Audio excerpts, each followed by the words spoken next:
most vegetables and herbs are easy to start from seed. And what we want to do is start with a good container and fill that with soil.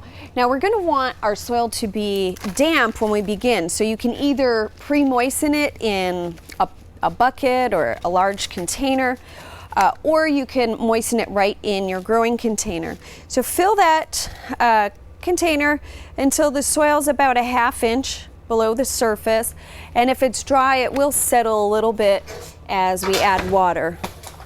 We want to water enough so that the soil's damp, but we don't want it to be soaking wet. And what I'll do is water it a little bit and let that settle, and then check it again until I find that I'm at the right moisture. You can also mix the damp soil down with the drier stuff lower in using your hands, and then even out the surface.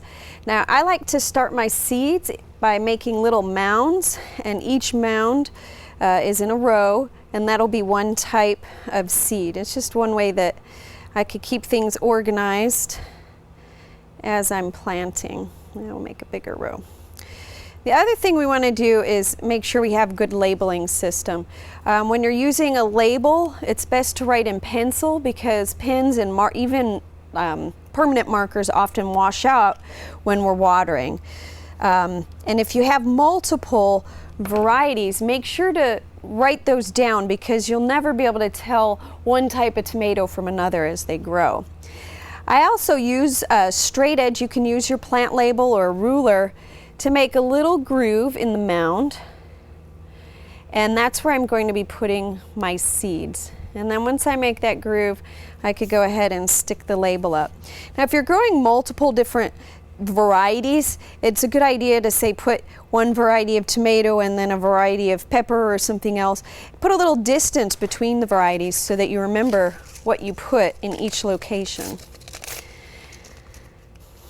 Depending on what kind of seed you're growing, that'll influence how deep those seeds need to be.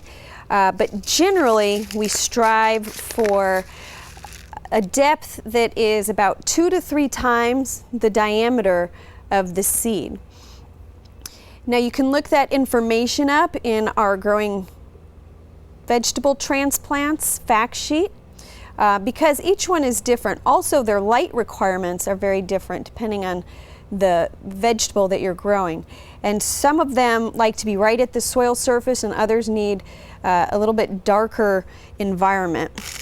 Once you have your seeds in, gently cover them up with the soil, or you could sprinkle fresh soil on top, and then continue planting the rest of your crop. Now once you're finished sowing all of your seeds, we're going to want to cover our container, and since I put the label here, I can't just go and stick this on top. So what I'll do is just wedge my label in right next to it so I know which seeds are where, and then I'll go ahead and put the cover on. Now this is temporary. It's just until the seeds emerge, and the point of covering is to maintain that soil moisture. We want a nice damp and humid environment, but we don't want it to dry out too quickly. We also don't want to keep adding water because we're likely to overwater. So covering it is a great solution. If you don't have a cover with a lid, you can just use some plastic wrap to cover your container. And even if you're using, if you went ahead and purchased some seed trays to grow in, you can generally find plastic covers for those as well, or again, use your plastic wrap. Place your seedlings in a location that is between 70 and 80 degrees for germination. Once the seedlings germinate, we can lower the temperature depending on the type of crop that we're growing. We can refer to our fact sheet for specific growing information. We also want to manage water very carefully. Moisture is a little bit tricky. We want to maintain this soil in a damp state and create an environment in here that's humid. Too much water can cause problems such as damping off of the seedlings, which is a disease, and too little water will prevent germination because the seeds do need moisture to germinate. They don't take up very much water until they start growing larger either. So we don't want to overwater, but we do want to maintain humidity, you can use a squirt bottle to moisten the soil if you check it and it's feeling a little bit dry.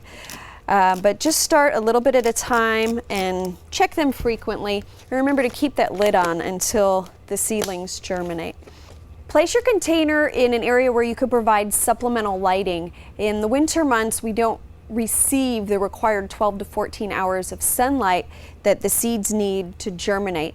A great idea is to place a grow light very close to the plants. A cool fluorescent light works best.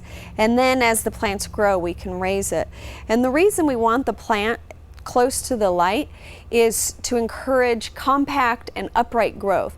Light from the side will tend to make the seedlings bend towards that light, and if it's too high, too far away from those plants, we'll get really long, leggy seedlings and transplants for in our garden. So good lighting will create sturdy, compact plants.